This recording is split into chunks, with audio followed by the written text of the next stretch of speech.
येत्या 7 मे रोजी सोलापूर लोकसभेसाठी मतदान होत आहे। मतदारांची टक्केवारी वाढावी या उद्देशाने शुक्रवारी 7 वाजता इथून सायक्लोथॉन रॅली काढण्यात आली। यावेळी प्रांताधिकारी सदाशिव पडदुने, प्राथमिक शिक्षणाधिकारी कादर शेख, विस्तार अधिकारी स्वाती स्वामी, गोदावरी राठोड, स्वीपचे पदाधिकारी, शिक्षक मोठ्या संख्येने सहभागी झाले होते।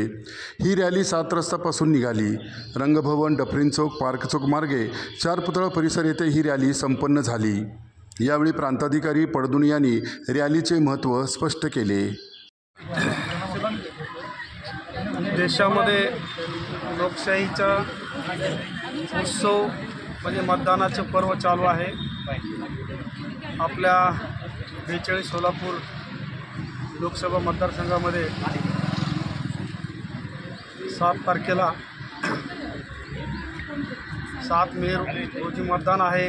त्या दिवशी सकाळी 7 ते सायंकाळी 6 वाजेपर्यंत मतदारांनी मतदान केंद्रावर जाऊन मतदान करावे यासाठी आम्ही स्वीप ॲक्टिव्हिटीज राबवतो। त्याचे प्रमुख या ठिकाणी कादर शेख, शिक्षणाधिकारी प्राथमिक, जिल्हा परिषद सोलापूर आणि त्यांची सर्व टीम, आणि वेगवेगळे इव्हेंट अरेंज केले।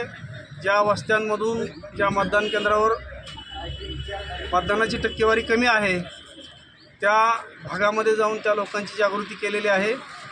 वेगवेगळे इव्हेंट त्यांनी वेगवेगळ्या तारखांना अरेंज केलेले आहेत। तो प्रोग्राम दिलेला आहे, त्या प्रोग्रामप्रमाणे ते काम करत आहेत। आणि सोलापूर जिल्ह्यामध्ये यावेळेस नक्कीच मतदानाची टक्केवारी पाठीमागच्या लोकसभेच्या मतदानाच्या टक्केवारीपेक्षा जास्त असेल याबाबत आम्हाला खात्री वाटते। थँक्यू।